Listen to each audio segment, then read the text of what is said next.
खबर नहीं कि शौहर उसे कहाँ ले गया था। उसका शौहर नशा करता था। जब ये हकीकत हमारे इल्म में आई तभी से मैं उसके बारे में फिक्रमंद रहती थी। एक दिन मैं सलमा खाला के बुलाने पर उनके घर गई। वो वकार के पास बैठी चाय पी रही थीं। उन्होंने इसरार करके मुझे भी चाय दी और बोली, इधर देखो कौन आया है। मैं चौंक गई। किश्वर उनके घर आई हुई थी और सामने वाले कमरे के दरवाजे पर खड़ी थी। मेरी आवाज सुनकर कमरे से बाहर आ गई। हम दोनों गले लग गईं। वो रोने लगी तो मेरी भी पलकें भीग गईं। इतने अरसे बाद हम दोनों मिले थे। उसकी शौहर से नाचाकी हो गई थी। एक तो ये गम था, दूसरा अब अरसलान ने उसको तलाक भी दे दी। वो बेघर हो गई थी। एक बच्चा उसके साथ था। मैं तो समझी थी कि वो अपने घर में खुश और आबाद है। सलमा खाला से इजाजत लेकर मैं उसको अपने घर ले आई। उसके बेटे बिलाल को प्यार किया, किश्वर को तसल्ली दी, खाना खिलाया। माँ बेटा दोनों भूखे थे। किश्वर के वालिद बूढ़े थे। दोनों बहनों की शादियां हो गई थीं। वालिद फौत हो गए तो उसकी माँ अपने भाई के घर चली गई। मुंह मानी ने किश्वर और उसके बच्चे को रखने से इनकार कर दिया। दोनों बहनोई भी किश्वर को अपने घर रखने से गुरेजा थे। अब उसका कोई सहारा न था जो कफालत करता। हम एक बार फिर से गले लगकर रोई। हम दोनों पर ही मुसीबत के पहाड़ टूट पड़े थे। वो मुझसे ज्यादा दुखी थी। हर तरफ से ठुकराई जा चुकी थी। सो मेरे साथ ही रहने लगी। मैं भी घर में अकेली थी। उसके आ जाने से रौनक हो गई। शुरू में तो हम दिन रात बातें करती रहती थीं। बचपन की यादें और जवानी के दुख सुख की बातें गोया खत्म ही ना होती थीं। एक दिन वो बोली, मुझे अच्छा नहीं लगता कि तुम पर बोझ बनो। मैं कोई मुलाजमत ढूंढती हूँ। मैंने उसे ये कहकर रोक दिया कि थोड़ा सब्र कर लो। मेरे पास अल्लाह का दिया बहुत कुछ है। अबू बैंक में काफी दौलत छोड़ गए हैं। तुम्हारे खाने से कम नहीं हो जाएगा। मुझे ये अच्छा नहीं लगता कि मैं घर में आराम करूं और वो मेहनत करे। मैं ये भी चाहती थी वो हर वक्त मेरे पास रहे ताकि मुझे तन्हाई महसूस ना हो। किश्वर को अभी तक इस बात का इल्म न था कि मेरी मंगनी वकार से हो चुकी है। वो अब भी उसका जिक्र चाहत से करते और उसे पसंदीदा निगाहों से देखती थी। तभी एक रोज मैंने सोचा, क्यों ना वकार से कहूं कि वो मेरी बजाय किश्वर से शादी कर ले। एक मुतलका को और उसके बच्चे को सहारा दे दे जो छोटी सी उम्र में बाप की शफकत से महरूम था। मैं चाहती थी मेरी बर्बाद सहेली को घर की इज्जत और खुशियां मिल जाएं। सलमा खाला से तो ये बात कहने की जुर्रत न थी। तभी सोचा कि वकार से कहकर देखूं, शायद मान जाए। ये एक अनहोनी बात थी, लेकिन दुनिया में मौजे भी तो हो जाते हैं। एक दिन वो अकेला बैठा था। मैं उसके पास गई और बात कहने की इजाजत तलब की। वो बोला, कहो, इसमें इस कदर झिझकने की क्या बात है। मैं मुदा लबों पर लाई तो वो हंस पड़ा और इसे मजाक समझा।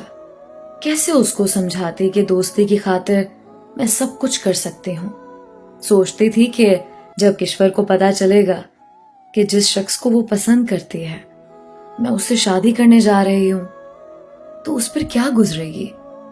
इसी सोच में सारी खुशी भूल जाती थी। एक दिन वकार ने मुझे गुमसुम देखा तो बोला, किन सोचों में डूबी हो। मैं तो किश्वर के मुस्तकबिल के बारे में सोचों में डूबी थी। वकार की आवाज पर कांप गई। अरे क्या हो गया है। वो मेरे करीब आ गया। बताओ क्यों परेशान हो। बेइख्तियार मेरे मुंह से निकला, वकार, क्या तुम मुझसे मोहब्बत करते हो। हाँ, मोहब्बत करता हूं, तभी तो शादी कर रहा हूं। अगर मैं तुमसे कुछ मांगूं तो इनकार नहीं करोगे। अगर तुम मेरी जान भी मांगोगी तो इनकार ना करूंगा। तुम मेरी सहेली किश्वर से शादी कर लो। ये सुनते ही उसका मूड खराब हो गया। कहने लगा, शायद तुम्हारी तबीयत ठीक नहीं है, अपने कमरे में जाकर आराम करो। मगर मैं ना मानी। वकार, अगर तुम उससे शादी कर लो तो उसको और उसके बच्चे को सहारा मिल जाएगा और मुझे उम्र भर के लिए सुकून मिल जाएगा, क्योंकि मेरी सहेली तुमको शादी से पहले भी पसंद करती थी और अब भी करती है। उसे ये मालूम नहीं है कि मेरी तुम्हारे साथ मंगनी हो गई है और ना मैंने उसे बताया है, वरना और ज्यादा दुखी हो जाएगी। ये सुनते ही उसका चेहरा गुस्से से सुर्ख हो गया। कहने लगा, तुम किस किस्म की लड़की हो? ये हरगिज नहीं हो सकता। तुम मेरी मंगेतर हो और मैं तुमको पसंद करता हूं, फिर क्यों उससे शादी करूं? ये बात दोबारा मत कहना। उसको जलाल में देखकर मैं सहम गई। खाला सलमा का भी डर था, लिहाजा मैं अपने घर आ गई। एक बार बात मुंह से निकल जाए तो फिर उसका बार बार कहना आसान हो जाता है। अब जब भी वकार मुझे अकेला नजर आता, मैं उससे मिन्नत समाजत करने लगती कि तुम मेरी सहेली का सहारा बन जाओ। एक रोज उसने कहा, तुम भी तो अकेली हो, अगर मैं उसका सहारा बन गया तो फिर तुमको कौन सहारा देगा? मैं अकेली जरूर हूं, मगर तालीम याफ्ता हूं, मुझे अच्छी मुलाजमत मिल सकती है, साहिबे जायदाद हूं, वालिद साहब का बैंक बैलेंस मेरे नाम है, कुछ तो है मेरे पास। उसके पास तो कुछ भी नहीं है। ये सब कुछ तुम उसको दे दो और तुम मेरे साथ आ जाओ। मैं क्यों तुम्हारी सहेली की खातिर अपनी दुनिया उजाड़ दूं? क्या तुम अहमक हो या मेरा इम्तिहान ले रही हो? अब जब वो बात सुनता कि एक मुतलका और उसके बच्चे को कौन अपनाएगा, तो गुस्से में आपे से बाहर हो जाता। मुझे किश्वर का गम खाए जा रहा था। हर वक्त उसका उतरा हुआ बेरौनक चेहरा देखती तो उसकी उदासी मेरा दिल चीर देती। मैं सोचती कि पहले तो हम दोनों कितनी खुश रहती थीं, कोई गम हमारे करीब ना भटकता था। अब हम क्या से क्या हो गए हैं? यही सोचें मेरे दिल को टुकड़े टुकड़े करने लगी थी। एक रोज जब मैं वकार से बातें कर रही थी, किश्वर ने मेरी बातें सुन ली। वो खामोशी से चली गई और हमें पता भी ना चला। उसके बाद से वो चुप चुप से बेजान मुर्दा की तरह ही रहने लगी और बीमार होकर बिस्तर पर गिर गई। मैं इसरार करके उसे डॉक्टर के पास ले गई। डॉक्टर ने कुछ टेस्ट लिख कर दिए। खाला सलमा ने उसके टेस्ट करवा दिए। वकार रिपोर्ट्स ले आया। डॉक्टर ने रिपोर्ट्स देखकर जो कहा उसने हमको ना बताया। किश्वर ने मुझे कहा कि मैं एक दिन के लिए अपनी माँ के पास जाना चाहती हूँ, उनसे मिलने को दिल चाह रहा है।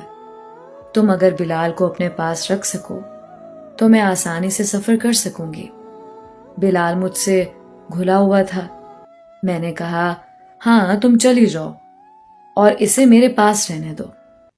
वो बेटे को मेरे हवाले करके माँ के पास चली गई। जाते हुए वो परेशान सी थी। सुबह गई और शाम हो गई, वो ना लौटी। बिलाल को मैंने खाना खिलाकर सुला दिया। वो अगले दिन भी शाम तक ना लौटी।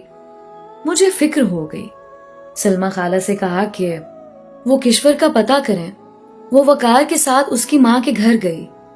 पता चला कि वो अस्पताल में दाखिल है।